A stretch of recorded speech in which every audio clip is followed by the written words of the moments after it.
illegal. This constitutes piracy under maritime law. We are in international waters. This is a war crime under international humanitarian law, and we are being abducted against our will.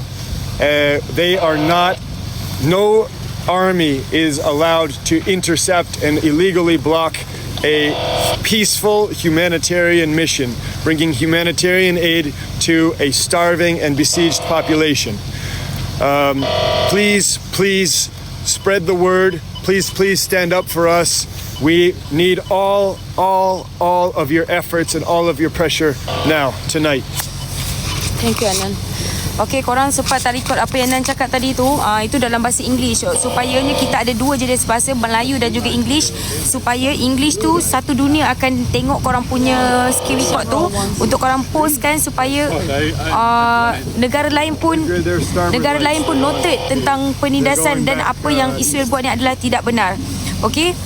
Jadi saya bagi dua version, satu dalam bahasa English dan satu lagi dalam bahasa Melayu. Okey? Sekejap.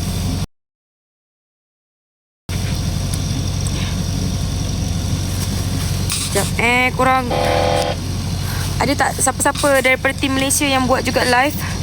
Sekejap saya buka komen sekejap.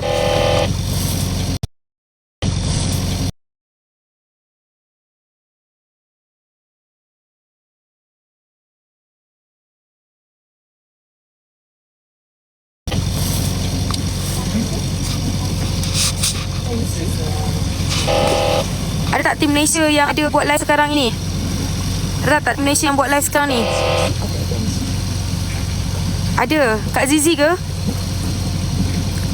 Sekarang ni kami tak dapat nak contact dengan siapa-siapa sebab kami punya radio kena hijack. Nana just said, Donnie just told me you guys have fix. Motherfuckers, I'm so jealous.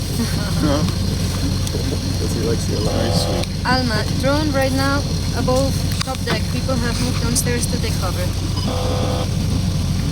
Can somebody pass me one of the water bottles from right there? Yes. Drink. Thank you. Spectra has told Semua dalam keadaan tenang. Kami dalam keadaan melihat sekeliling. Mereka dah semakin hampir dengan kami. Saya cuba buat live sampailah mereka datang. Mungkin sebab mereka melihat bot kami jarak-jarak, jadi agak susah untuk dia pergi satu